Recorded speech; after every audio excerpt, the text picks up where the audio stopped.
I learned the cost of kindness the month the lights went out at my mother's house, and I stopped paying the bill. I still have the voice note saved, tucked away in a folder on my phone like a paper ticket to a train I will never board again. The laugh in it is small and bright, the laugh of someone who has never had to count pennies for rent or pick between a car repair and a dentist visit. "She'll cover the bills anyway," Vanessa said, thinking she was messaging our mother. The text went to the wrong contact. The laugh went straight through me. I'm Nora. I'm 45, I live alone, and for 2 decades I was the family's default. When Dad left and the mortgage hiccuped and graduate school felt like a narrow lane I had to squeeze through, I adjusted. I learned direct debits and autopay. I learned which insurance codes mattered when you worked in hospital administration. I learned to send half payments and cover gaps without making a scene. I did it because the alternative, saying no to your mother or to a younger sister, felt monstrous. But life is not a single winter. It's a series of small, cumulative winters, a late-night call about a broken-down car, an email with an unpaid medical invoice, a text asking if I could just spot $20 until payday. Each one was a small flame I smothered. Over time, those quiet acts of help layered into the shape of me. I was no longer just a daughter or a sister. I had become the backup plan, the bill pay, the warm basement everyone could retreat to when the storm came. Hearing her say it out loud changed something. It wasn't only the content, the casual cruelty of being taken for granted, but the way the words lowered me into a category I hadn't seen until then. Not a person, but an expectation. She'll cover the bills anyway. Not, Nora will try to help. Not even, Nora will consider helping. Assumption. Certainty. Predictability. The voice note sat like evidence. I played it twice, then 100 times in my head. I started adding up the numbers without meaning to. 3 years of paying the electricity after the account was transferred into my name. The rent top-ups in months when the insurance delayed a payout. The dentist visits, the auto repairs. Small sums that had become steady ones. They didn't add up into some grand, cinematic sum overnight. But when I wrote them down, the total had teeth. It was real. It was mine. And it felt like money I had lent to myself and never got back, not in cash, but in time, in choices unmet, in vacations postponed. Days passed. Each one was a small test. I did less. I answered the calls more slowly. I arrived at conversations with clipped politeness instead of the usual rescue. When my mother asked if I'd swing by that week to pick up something for her, I said I was busy. When Vanessa texted about needing gas money, I let the message sit unanswered for an hour, and then I typed, "I'm tight this month," which was a small lie and a necessary one. There's a particular weight to the moment before you do something that feels decisive. The autopay bully sits in the corner of your life like a houseplant, always there, always watered by habit. Canceling it would be a small rupture with a long tail.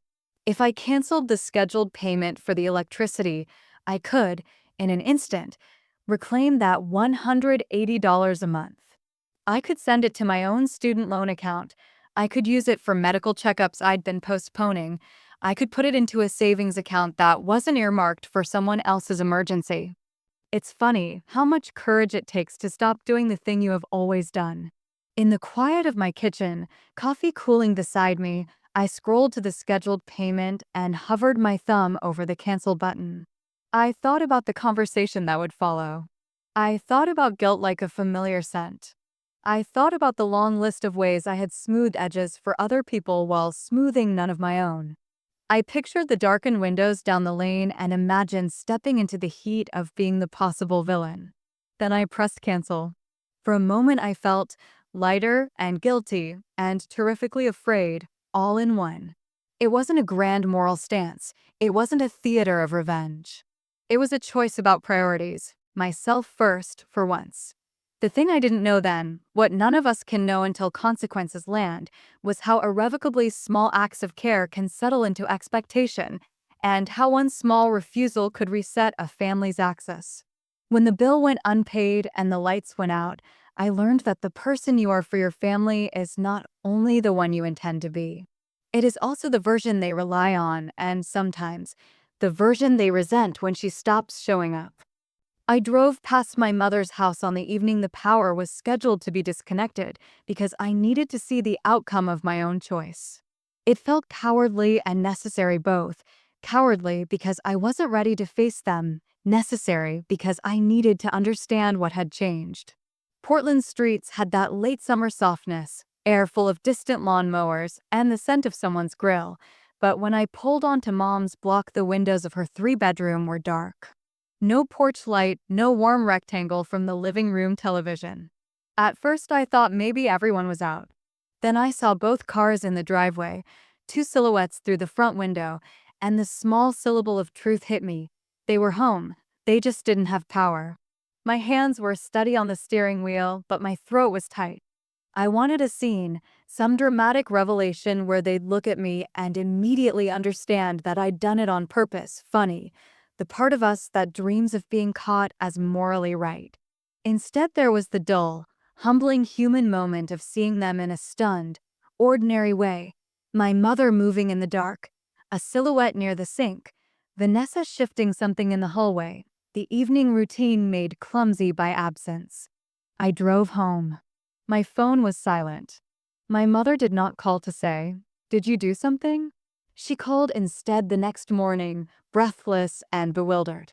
"Nora, the power went off last night," she said, and every small, sharp thing I'd imagined, shock, panic, anger, felt suddenly cheap.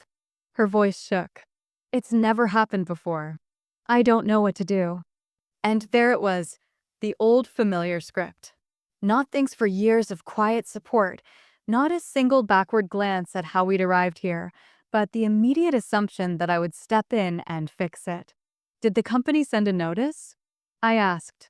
I kept my voice even as my mind moved into balance sheet mode. She told me about the notice, about late fees, about a total that included penalties. When she finally asked, "Can you help?" the syllables were worn, expected. I said no. Silence is the cruelest friend when you're breaking old patterns. Mom's voice folded into something that could have been hurt or rage. I couldn't tell which. "Nora, how can you?" she started. The sentence was partly plea, partly accusation. I didn't have a pithy defense. I said what I had rehearsed. "I can't keep covering bills. I'm exhausted, Mom. I've been paying our household utilities for years. I have my own debts." Her response was immediate and viscous. The conversation turned to the past as if the ledger was a magic eraser for the present. "I raised you alone," she said softly. "I did my best." She did. She also leaned on me. I said, "You did. You did your best, and I love you for it. But I've been the safety net for too long." She accused me of abandoning them. I said I was setting a boundary. She hung up. After the call, Vanessa texted, a short message that contained the flavor of all the other messages I knew by heart. "Where are you? We need to talk." When we met, at a neutral coffee shop, she looked slightly smaller than she had in my memory, pulled taut across the shoulders by embarrassment. She tried anger first, sharp, defensive, but the edges softened when I played the voice note for her. She had said those words, meant to be private, and she had said them with a laugh. The heat of embarrassment flushed her face. "I was joking," she said. "I didn't mean it." What she did mean when she spoke without thought was something I had to reckon with. People habitually speak comfortably about the things they expect.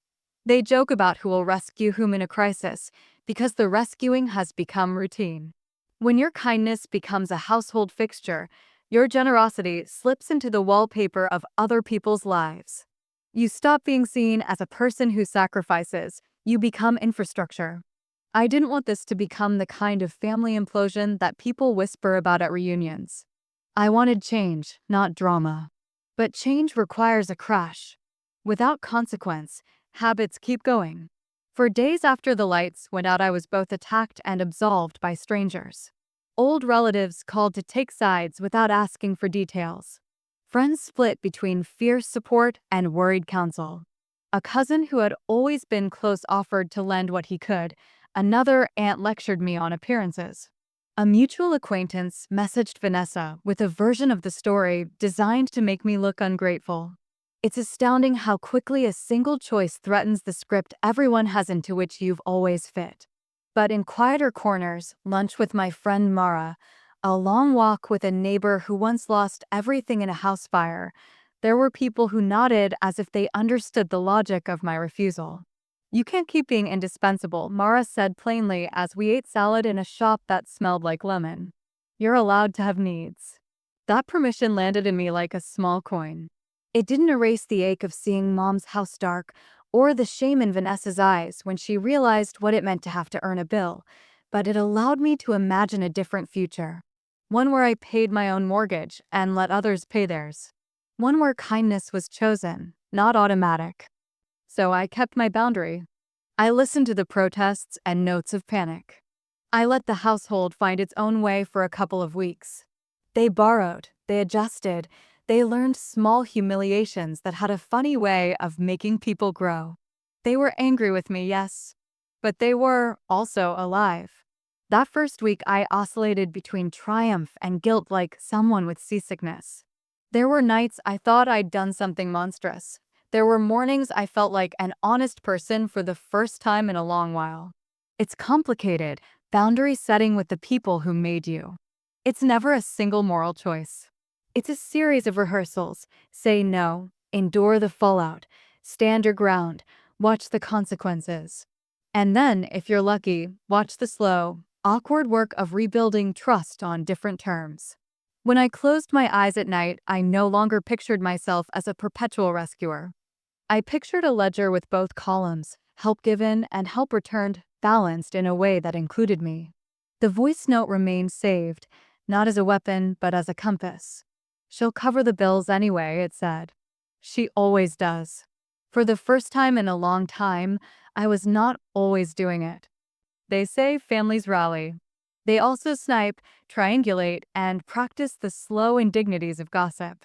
When the lights went out at Mom's house, the fallout came in waves, urgent texts, performative outrage, passive-aggressive posts, and the quiet, corrosive conversations that happen when people decide who the villain should be.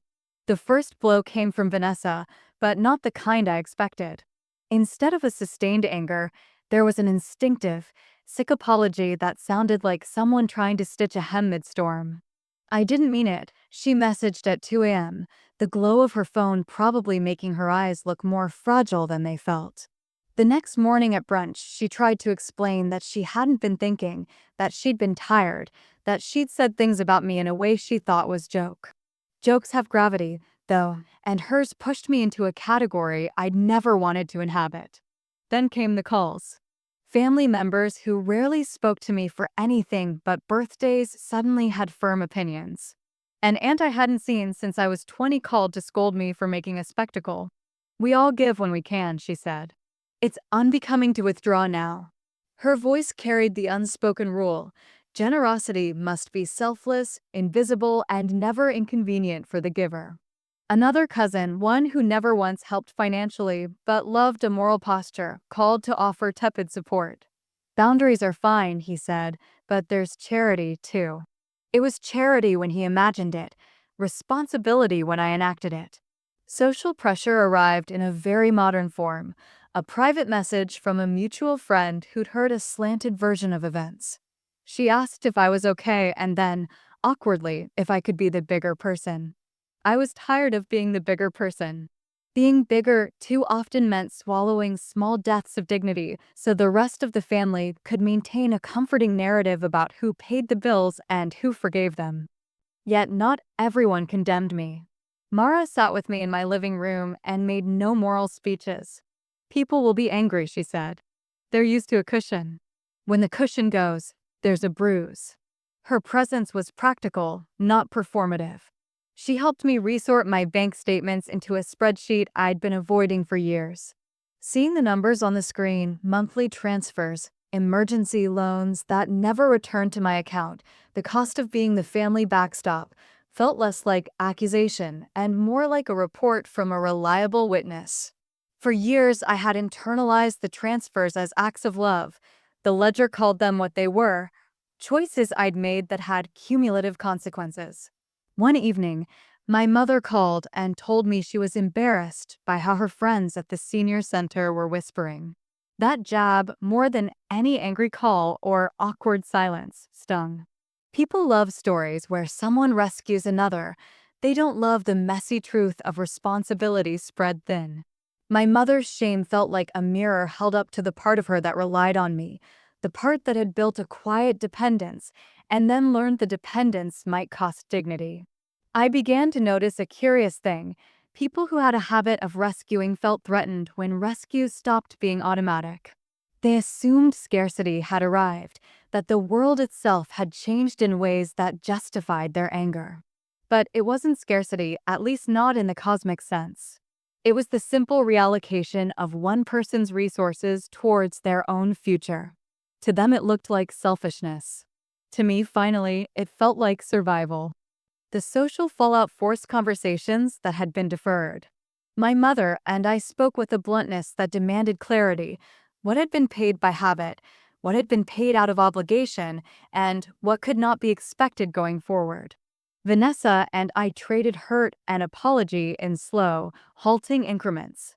Some relatives never forgave me, others softened. It was messy, noisy, and more human than I'd anticipated. But through the tension, something else began to happen. The reality that, without the invisible safety net, people had to reckon with their own choices. That reckoning was not tidy. It was, however, necessary and in its own way merciful. People changed the way they spent, the way they asked for help, even the way they saw me.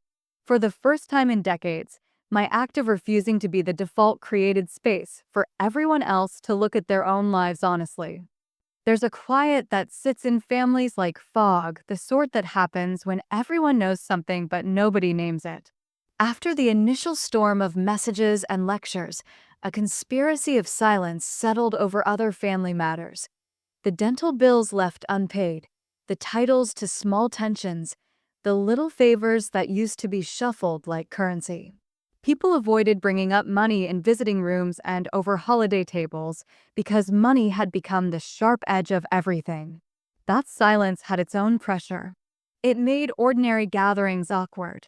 At one Sunday lunch, someone changed the subject from the new grandchild to weather after my mother's apologetic glance. There was an unspoken agreement. We would not talk about how the lights had gone out, because if we did, we'd have to name who had decided not to replace them. Avoidance is an old survival tactic. Better to let small fractures calcify than to risk widening them by touching them. But silence breeds assumptions, and assumptions become stories. Without the factual clarity of what had happened, no, I didn't cut off my mother for spite. Yes, I canceled an automatic payment and then chose not to reinstate it immediately. People filled in the blanks in ways convenient to their existing narratives. One family group chat crescendoed into a flood of commentary about nerves and pride, each message more certain than the last. It was as if ambiguity was unbearable and rumor was a balm. An unexpected ally emerged, my cousin June, who had always been pragmatic but distant.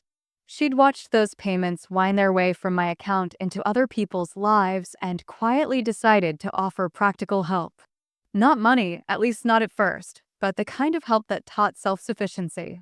She showed Vanessa a budgeting app. She sat with my mother for 2 afternoons and helped her call the utility company to set up a manageable payment plan. What June gave wasn't dramatic, it was durable. She helped reframe assistance from one-off rescues to sustainable steps. The conspiracy of silence began to break down when small, unglamorous actions occurred. An automatic payment rerouted to my mother's new email so notices wouldn't be missed. A check sent by a cousin who hadn't been vocal but had been quietly watching. Vanessa scheduling her own direct debit for the first time and then sending me an embarrassed photograph of the confirmation screen. Those tiny admissions mattered more than any apology shouted in a group chat. Over time, the hush evolved into a different mode, one that was still awkward but more useful. People started asking practical questions instead of casting blame. How do I set up online billing? Who can help me get a new light bulb when I can't climb the ladder? Those questions were mundane and therefore healing. They acknowledged the realities of adult life without the moralizing overlay that had previously accompanied my interventions. I learned something surprising through this period. Silence can be protective, but it can also be a way to avoid responsibility. Naming the problem, even awkwardly, allowed work to begin. And work, unlike drama, is what rebuilds trust. The conspiracy of silence unspoled into a series of small, ordinary steps. My family didn't become perfect overnight. We learned to ask. We learned to fix. We learned, most importantly, that help could be a choice rather than an expectation. The change was slow and, at times, humiliating for everyone involved, but slowly, painfully, it set us on a path where kindness had to be acted on rather than assumed. By early autumn, the silence had stretched so taut it began to hum. Every family dinner was a polite performance, talk of recipes and weather, of errands and aches, but underneath it all was a static charge. Something had to give. It happened one Sunday afternoon, in my mother's living room, a space that had once been a soft, forgiving place and now felt like a stage. Vanessa was there, fidgeting with the strap of her handbag. Mom sat in her chair, her hands wrapped around a mug of tea that had gone cold. I'd brought a small folder. Inside it were printouts, the bank transfers, the receipts, the quiet documentation of years spent underwriting everyone else's stability. I didn't mean for it to feel like an ambush. I told myself it was a conversation. But honesty often looks like confrontation when people aren't used to it. I didn't come to fight, I began, setting the folder on the table. I came because I need you both to see what I've been carrying. Mom's eyes flicked to the folder but didn't move closer. Vanessa stared at her lap. I opened it, sliding the papers out carefully, like a teacher laying out an overdue lesson. This, I said, is 6 years of bills. Power, water, property tax, car repairs, medical copays, a few thousand here and there when emergencies happened. I'm not showing you to make you feel bad, but to remind you this didn't come from nowhere. Vanessa winced. You're keeping track of all that? I nodded. Someone had to. Mom's voice was quiet, defensive. I didn't know it was this much. You didn't want to know, I said gently. And I didn't want to admit it because I thought love meant covering what people couldn't. But love isn't supposed to bankrupt you. There was a long pause. You could hear the refrigerator hum. Outside, kids were shouting in the street, the regular life that goes on no matter how heavy the room gets. Finally, Vanessa whispered, I messed up, Nora. I shouldn't have said what I said. You've done a lot for us. Her voice cracked on the word lot. I wanted to forgive her in that moment, but forgiveness felt like a muscle I hadn't used in a while. I wanted acknowledgement more than apology. I wanted the truth of it to sit between us, unvarnished and real. Mom reached out, resting a hand on my arm. I should have stopped you sooner. I got used to you fixing everything. I didn't think what it cost you. It wasn't enough to erase the resentment, but it was something. It was the first honest admission that I wasn't being dramatic, I was being depleted. I slid the voice note across the table next, my phone screen open. This is what pushed me, I said. I know it was a mistake, but I want you both to hear what it sounded like. Vanessa shook her head. Please don't. I pressed play anyway. The sound filled the small room, her laugh, casual, familiar, slicing through me the same way it had that first night. She'll cover the bills anyway. When the recording ended, no one spoke. The silence afterward was sharp, like glass cooling after being blown. Mom's eyes welled. I didn't raise you to feel used. I know, I said. But we built habits that turned me into the safety net. And when I pulled away, it looked like betrayal. I just need us to find a way where I'm part of this family without being its bank. It wasn't an ultimatum. It was a plea for balance. Vanessa nodded slowly, tears streaking her face. I want to fix it, she said. I don't know how, but I'll try. That was the first time I'd heard her say try and mean work. When I left that evening, the air outside felt thin and bright. Nothing was solved, not yet, but something had shifted. The confrontation hadn't broken us, it had cracked the surface just enough for light to seep through. And for the first time in years, I didn't feel like I owed anyone an explanation for wanting peace. The days following that talk were heavy but oddly calm. There's a silence that follows confrontation, not avoidance, but a kind of stunned stillness while everyone recalibrates. Mom started calling less, but when she did, her tone had changed. She asked how I was before mentioning bills or errands. Once, she even ended a call with, "I'm proud of you for standing up for yourself." I didn't know how to respond to that. Pride wasn't what I'd been seeking, but it was the first time she'd recognized that my limits were a form of strength, not cruelty. Vanessa took longer to adjust. She oscillated between guilt and defensiveness, but guilt won out eventually. The next month, she called to tell me she'd gotten a second job, part-time at a florist. "It's not much," she said, "but it's mine." There was something fragile and real in her voice, the sound of someone touching independence for the first time. I could feel our family structure shifting, molecule by molecule. The dependence that had once felt like love was slowly morphing into accountability. My mother began handling her own bills with June's help, and the first time she called the electric company on her own. She told me afterward with shy pride, they were actually very nice. The space that opened up in my life after I stopped managing everyone else's crises was disorienting at first. My weekends, once filled with errands and rescues, were suddenly blank. I didn't know what to do with my own time. I bought a houseplant, then another. I started walking after work instead of scrolling through online statements. One evening, I sat by the river and realized I hadn't checked anyone's payment reminders in a week. The absence of noise was almost luxurious. Yet, guilt is a habit too. It still found me quiet, persistent. When I saw Vanessa post a photo of her dark apartment captioned, "Power finally back on," a part of me ached with the old instinct to fix. But I didn't text. I waited. And days later, she called to tell me she'd sorted it out herself. "Wasn't fun," she said. "But I did it." "You did," I said, and this time I felt proud. Mom started therapy at the senior center, something her doctor had suggested years ago, but she'd always resisted. "They have a group about financial independence for retirees," she said over lunch, as though it were gossip. I thought it might help me understand things better. That small sentence, "help me understand things better," might have been the greatest apology she could give. Our family dinners changed tone. They were quieter, sometimes awkward, but honest. The air didn't hum with expectation anymore. When the check came at restaurants, Vanessa sometimes reached for it first. Even when I offered to split, she'd shake her head and say, "I've got this one." It was symbolic, maybe even performative, but it was something new and it mattered. In the aftermath, I realized that the distance I'd feared was actually space, and space, for the first time, allowed everyone to grow. But growth has its shadows. With new boundaries came new insecurities. My mother occasionally hinted at feeling useless. Vanessa confessed she missed the comfort of knowing I'd make it all okay. I missed it too sometimes.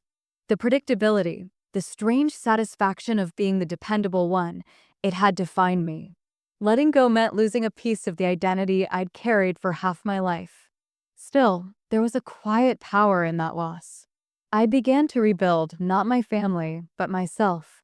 And though I didn't know it yet, that rebuilding would become the foundation for a different kind of relationship, one where love could exist without the ledger. It wasn't redemption. It was recovery. And recovery, I was learning, is a kind of love, too. The weeks rolled into months, and for the first time in years, my calendar felt like it belonged to me. I still woke up early on Saturdays, a relic of years spent juggling errands for everyone else, but the difference was startling.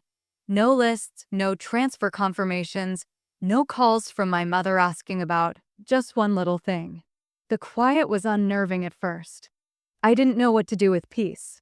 I filled it tentatively, the way you'd pour water into a crocked cup and wait to see if it holds. The first thing I did was look at my own finances, truly look. I opened my online bank account and scrolled back, farther and farther, until the screen showed transfers that read like diary entries. Mom rent top-up. Vanessa car repair. Mom's dental copay. Power bill. Each line item was a timestamp of love and exhaustion. For the first time, I allowed myself to see the total, over $48,000 across 12 years. I stared at that number until it lost meaning. Then I began to repair. I met with a financial advisor, a woman named Carla who wore soft linen and had the patient tone of someone who'd seen every variation of self-neglect. You can't punish yourself for generosity, she said. But you can stop confusing generosity with obligation. Together we built a plan, savings, a small travel fund, a new emergency cushion that was mine alone. Watching those accounts grow, dollar by dollar, felt like watching my self-respect compound. I started small rituals. Sunday mornings, I'd take myself to the farmer's market and buy flowers, the kind I used to say were too expensive to justify. Tulips in spring, dahlias in late summer. Every bouquet on my kitchen table was a quiet reminder. This is what I earned by saying no. Friends noticed the difference. Mara laughed one evening as we drank wine in my living room. "You look 10 years younger," she said. "It's like your life finally fits you."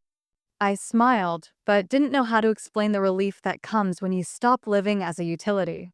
I wasn't angry anymore, not even at Vanessa or Mom. The resentment had burned off, leaving behind something cleaner, not forgiveness exactly, but understanding. Meanwhile, my mother's house began to hum with new rhythms. She was budgeting, paying bills on time, even bragging about her small victories. They offered me a senior discount, she told me proudly one evening. I said yes. I laughed. She had refused to take discounts for years, as though pride could keep the lights on. Vanessa, too, was evolving. She'd picked up more hours at the florist, posting pictures of arrangements online with quiet pride. Once, she even texted me asking about setting up a retirement account. The irony didn't escape either of us. I didn't cut them off, I just stopped cushioning every fall. And the strangest thing happened, they started standing up straighter. But change is never clean. There were days I missed being needed. There's a specific comfort in being indispensable, its purpose disguised as love. When that disappears, you have to find a new center. Some nights, I caught myself hovering over old habits, wanting to transfer money, wanting to fix. Instead, I'd write the impulse down in a notebook titled "Things I Don't Need to Do Anymore." Each line became lighter than the last. By late winter, I realized that life had rearranged itself around the boundary I'd drawn. And instead of shrinking my family, it had forced us all to expand, each of us, awkwardly, painfully, into people who could manage our own lives. For the first time in decades, I didn't feel like the family's backbone. I felt like my own person. When the new fiscal year began at the hospital where I worked, so did something unexpected, an offer for promotion. I'd been the quiet, reliable one for years, efficient, steady, the woman who smoothed crises without complaint. In hindsight, it mirrored my role at home. The difference now was that I finally had the emotional bandwidth to say yes without resentment. The promotion came with longer hours and a small raise, not life-changing, but affirming. When I signed the new contract, I thought about all those years of stability I'd funded for others. It struck me that while I'd been underwriting my family's lives, I'd quietly underwritten my own competence. I knew how to manage, how to keep things running. I just hadn't applied that to myself. With new income came a new test. Boundaries aren't solid, they shift, they beg to be tested, especially when people notice you're doing better. Mom was the first to notice. "You must be earning more now," she said during one of our Sunday calls, her tone light but probing. "Maybe you could help Vanessa with her car. It's been acting up." I took a breath. Once upon a time, that sentence would have launched me straight into solution mode, comparison websites, quotes from mechanics, transfer apps open. This time I paused. "Mom," I said gently, "Vanessa's been doing really well. She can handle it." There was a pause on the line. "You really have changed," she said finally, not unkindly. "I think I just grew up," I replied. After that, the requests stopped feeling like traps. They were simply choices I could say yes or no to. The power to choose, that was the real promotion. That word, balance, became our quiet mantra. My days filled differently. I joined a pottery class on Thursdays, something tactile and grounding. My hands, once accustomed to typing and swiping credit card apps, learned to shape clay into imperfect bowls. I liked the mess of it, the visible evidence that creation can be clumsy and still beautiful. At work, I mentored a younger colleague who reminded me of myself 15 years earlier, competent, but overextended, terrified of letting anyone down. "You can't pour from an empty cup," I told her once, half smiling. The words came out cliché, but they were true, and for the first time, I felt like I believed them. The boundary I'd set months ago had rippled outward. It wasn't just about money anymore. It was about emotional economy. Every yes required energy, and now I spent mine wisely. Of course, there were moments of relapse, an unexpected bill from my mother's dentist, a tearful call from Vanessa after a slow business week. But this time, I offered empathy instead of rescue. "You'll figure it out," I said, "and mend it." Because she could. New patterns are rarely tidy, but they hold. And as the year turned, I realized something essential. I hadn't become selfish. I'd simply stopped being endless. And in that space where endlessness used to live, life, my own life, began to bloom. By spring, the air between us had grown easier, not quite effortless, but breathable. We'd found a rhythm that didn't rely on crisis. I no longer flinched at unknown numbers on my phone, and my mother no longer began conversations with, "You won't believe what happened this week." We were learning, all of us, how to exist without the constant choreography of rescue. But boundaries, I'd learned, aren't cement walls. They're more like garden fences. They hold, but they need maintenance. The first real test came on a rainy Tuesday. Vanessa called, her voice shaky. "I messed up," she said. The rent check bounced. I thought I had enough, but I miscalculated. For a second, my old instincts kicked in, the spreadsheet brain, the reflexive "I'll fix it." I felt the familiar tug of adrenaline that used to define my relationship with her. But before I could offer, she added, "I'm not asking you for money. I just needed to tell someone. I'm scared." That small distinction, not asking, felt monumental. We talked for an hour. I helped her map out a plan, but I didn't send a cent. She borrowed from her boss, paid it back 2 weeks later, and texted me a photo of a tiny potted cactus with a note, "Resilient things grow slow." I put the photo on my fridge. Later that month, I invited Mom and Vanessa over for dinner, our first real gathering since that long-ago confrontation. I cooked too much, as usual, but it wasn't performative this time. It wasn't an attempt to buy peace with food. It was just hospitality. Mom arrived with a lemon pie, balancing it proudly. "I used your recipe," she said. "Didn't even call you for help." We both laughed at that, a shared joke that carried a hint of triumph. The evening was warm, easy. The conversation meandered, politics, neighbors, old memories. The word money never came up. And when Vanessa offered to split the grocery cost afterward, I almost refused out of habit, but I caught myself. "Sure," I said lightly. "Thank you." She grinned. "Feels good to say that, doesn't it?" It did. A week later, though, another test arrived. Mom called to say her roof was leaking after a storm. "Insurance will cover most," she said, "but there's a deductible." "I can handle it, I think, but if it takes longer." There it was again, that almost invitation. I could hear it, soft and hopeful, hanging between us. This time, I didn't rush to fill the silence.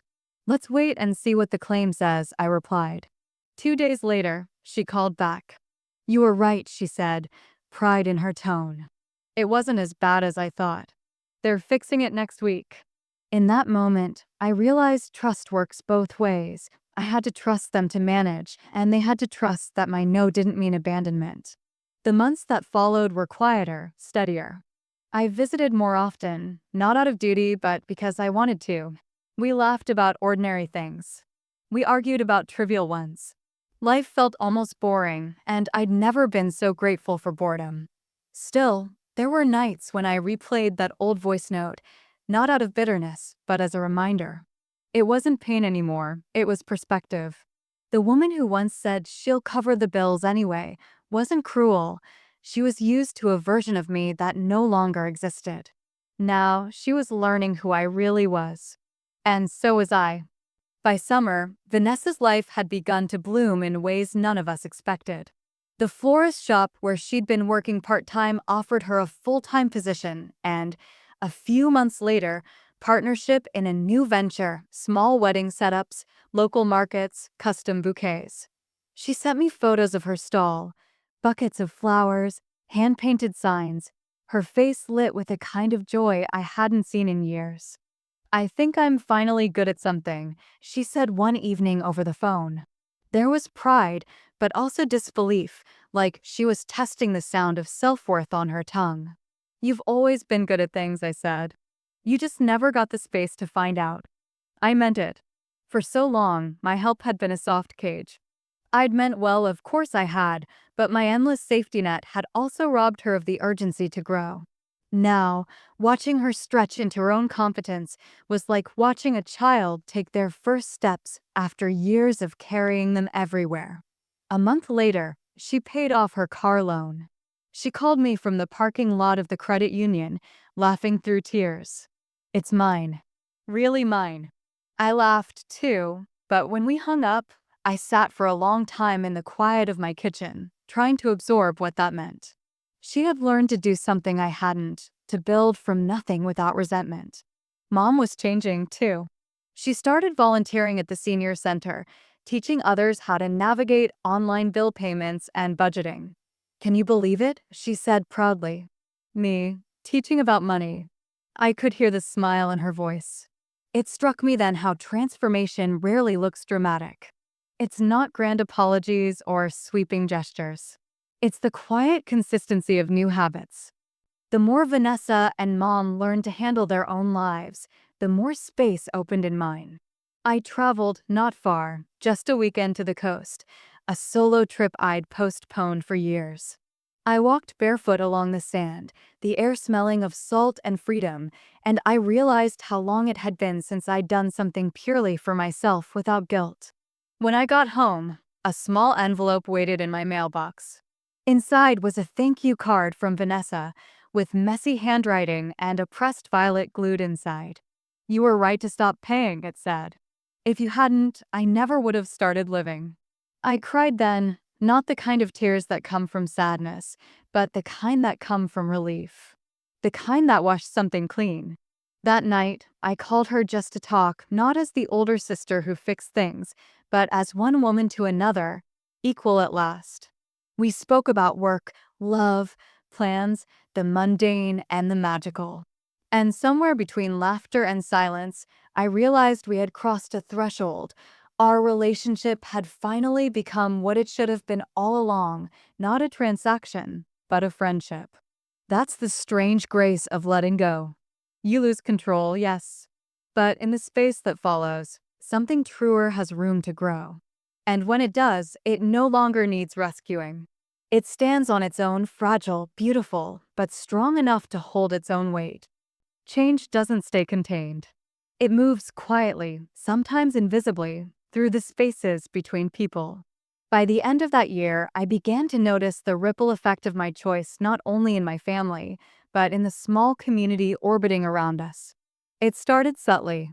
A distant cousin, Beth, who had once chastised me for airing private matters, messaged me out of the blue.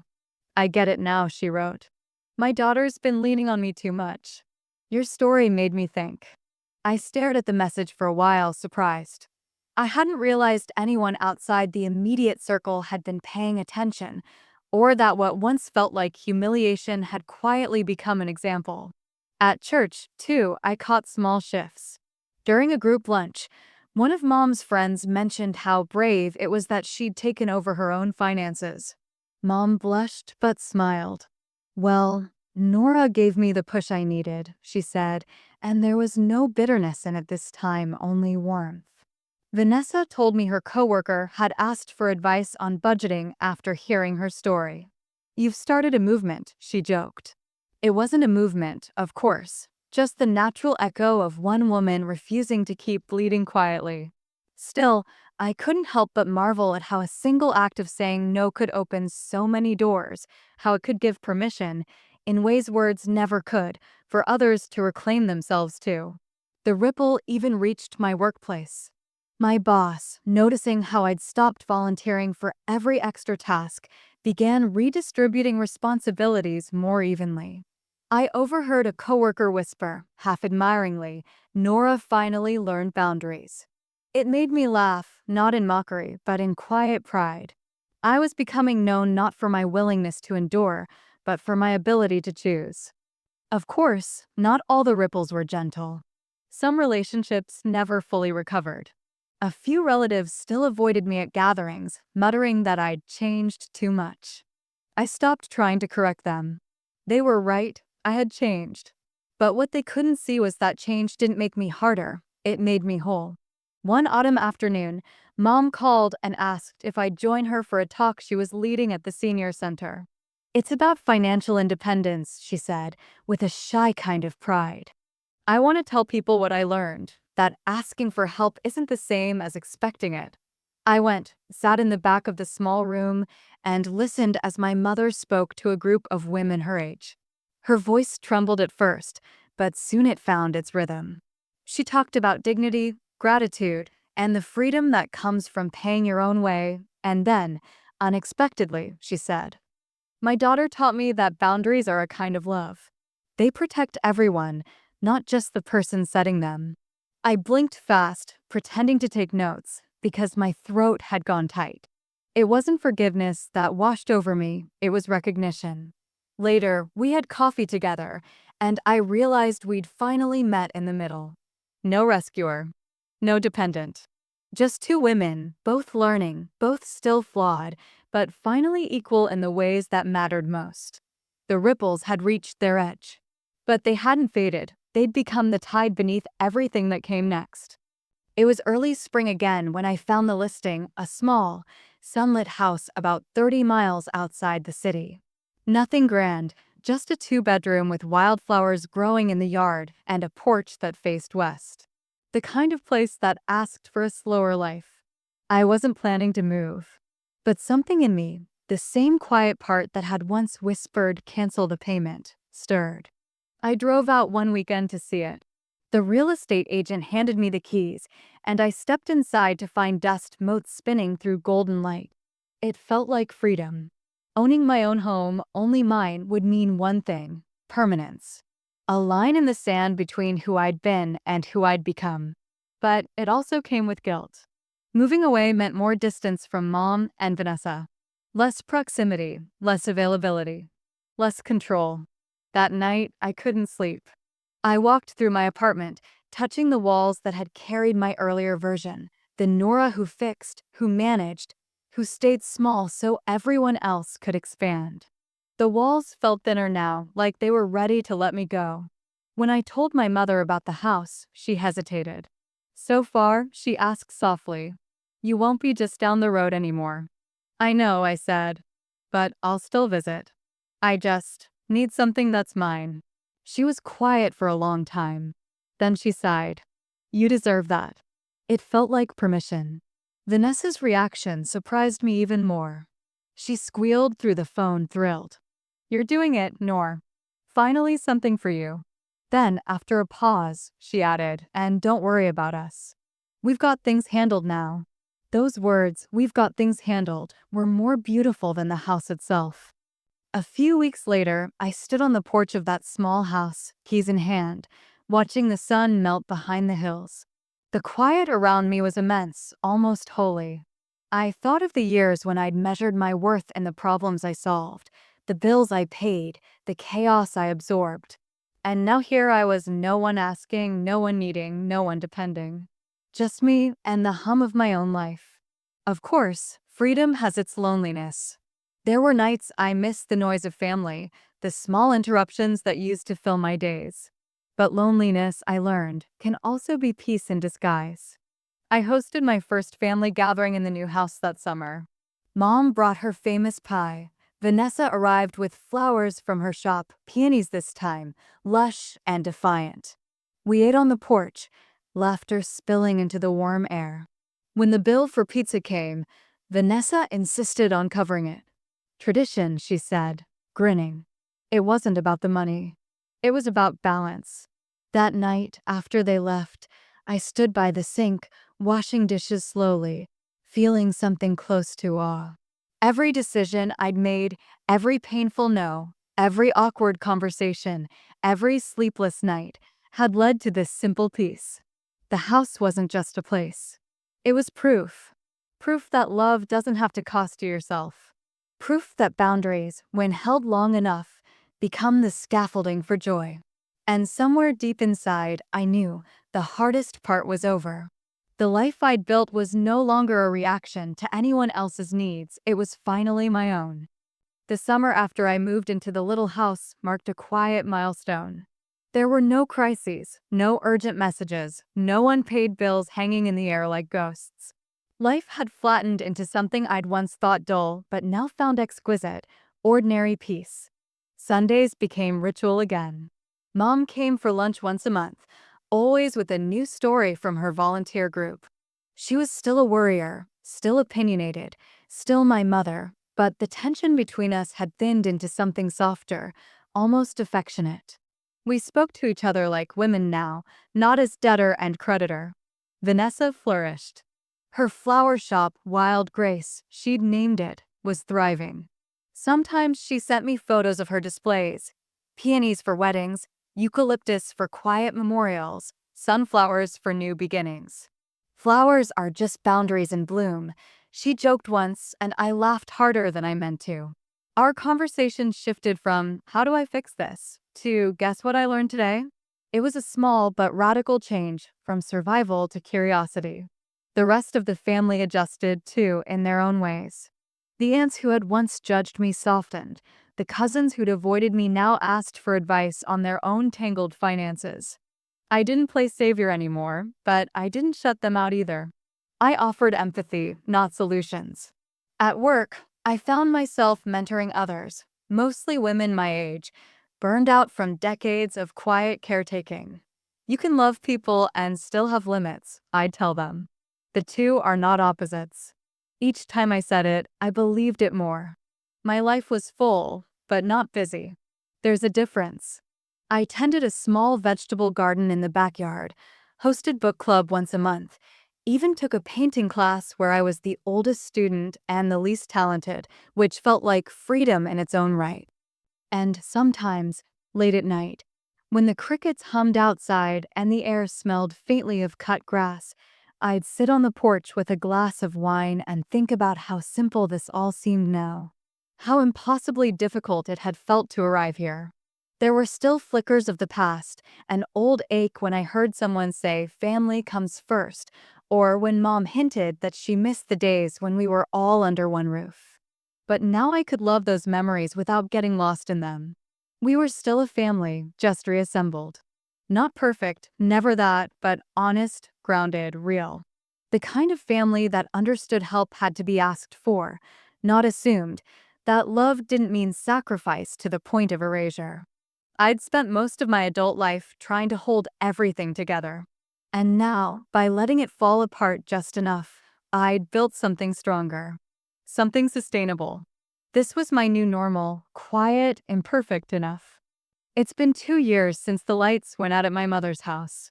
2 years since I pressed cancel on that auto payment and, without realizing it, rewired my entire life. Sometimes I still think about that night, the quiet street, the darkened windows, the way my stomach nodded with both guilt and relief. Back then, I thought I was starting a family argument. What I really started was a transformation. Life now feels slower, gentler, more deliberate. My mornings begin with sunlight filtering through the linen curtains of my small house. The kettle whistles, the cat stretches, the day arrives unhurried. I sit at the kitchen table, sip my coffee, and read the news without the background noise of other people's emergencies. It's an ordinary routine, and yet it feels like a luxury I never knew I could afford. My mother calls every Sunday. Sometimes we talk for an hour, sometimes just for 10 minutes. The calls used to revolve around problems, broken appliances, overdue notices, aches, and worries. Now we talk about recipes, the garden, a documentary she liked. She tells me about the women in her volunteer group, how she's become the unofficial finance helper. The irony still makes me smile. Last week she said something that stopped me. I wish I'd learned earlier that independence isn't loneliness. It's pride. I think that's true for both of us. Vanessa's flower shop, Wild Grace, has grown into a small miracle. She has 3 employees now and a van with her logo painted across the side, green script curling around a bouquet. She sends me pictures of weddings she decorates, and every time I see her surrounded by color and work she loves, I feel a flicker of awe. The girl who once joked about me paying her bills now runs a business that supports others. And she's become the kind of sister I always hoped she'd be, not the version that needed saving, but the one who stands beside me as an equal. Sometimes we laugh about the past, the chaos we created. Sometimes we just sit in silence, sharing a meal without the unspoken weight of old debts between us. The house I bought has changed too. When I moved in, it felt like a blank canvas, beautiful but echoing. Now it's full of life. The walls are painted warm clay. There are herbs in the kitchen window, a stack of unfinished novels on the coffee table, and flowers, always flowers somewhere in sight. Some from Vanessa, some from my garden. Every corner of this house holds a quiet reminder that peace isn't something you find. It's something you build, inch by inch, boundary by boundary. Sometimes, on long evenings, I walk through the backyard barefoot, feeling the damp earth under my feet, and think about all the women I know, friends, colleagues, strangers even, who have given so much of themselves out of love. We call it caring, helping duty. But sometimes, it's just fear that without our constant giving, love will leave us. I understand that fear intimately. It took me half my life to see that love endures even when you stop sacrificing yourself to prove it. The people who truly love you don't need your depletion. They need your presence, your honesty, your respect for your own limits. Not everyone understood my choices. Some relatives still keep their distance. A few old friends stopped calling after I stopped playing the role of perpetual fixer. But that, too, feels okay. Boundaries reveal who values your company and who valued your compliance. And for the first time, my world feels full of people who love me for my company. Sometimes I still catch echoes of my old self, the urge to jump in, to smooth things over, to anticipate someone's need before they voice it. But I've learned to pause, to ask, is this love or habit? Most of the time, it's habit. I smile, take a breath, and let the moment pass. A few months ago, on my 47th birthday, Vanessa and Mom threw me a small dinner at my house. Nothing fancy, just candles, laughter, and too much pasta. After the cake, Mom raised her glass. To Nora, she said, for teaching us that love can stand on its own 2 feet. It wasn't poetic, but it was perfect. I looked at them, my imperfect, resilient family, and realized how far we'd come. The resentment had faded, replaced by something more sustainable: mutual respect. We had all grown up, even the adults among us. After they left that night, I stood on the porch, wine glass in hand, and let the quiet settle around me. The sky was streaked with stars. Somewhere nearby, a dog barked. Somewhere farther, a train passed, low and steady. The world was still turning, just as it always had. Only now, I wasn't running to keep up with it. Before bed, I opened my phone one last time. The old folder that once held the voice note was empty. I'd deleted it months ago. In its place, I'd saved a photo Vanessa had sent me, a close-up of a bouquet she'd made for a client. White lilies, lavender sprigs, tiny lemon blossoms. Below it, her caption: made this one thinking of you. Everything rooted, everything growing. I stared at the image for a long time, smiling through quiet tears. We had all rooted. We had all grown. And though the path here had been messy and painful, I finally understood that every broken habit, every hard conversation, every small act of refusal had been an act of love in disguise. Because love, real love, the kind that lasts, doesn't require you to go broke or go missing inside yourself. It asks only that you show up whole. The night was cool, the air thick with jasmine. I turned off the porch light, whispered a soft goodnight to no one in particular, and went inside, into my house, my life, my peace. For the first time in a very long time, I didn't feel responsible for anyone else's light staying on. And as I slipped into bed, I smiled at the simple, shining truth that had taken me nearly a lifetime to learn. I am enough, even when I'm only taking care of me.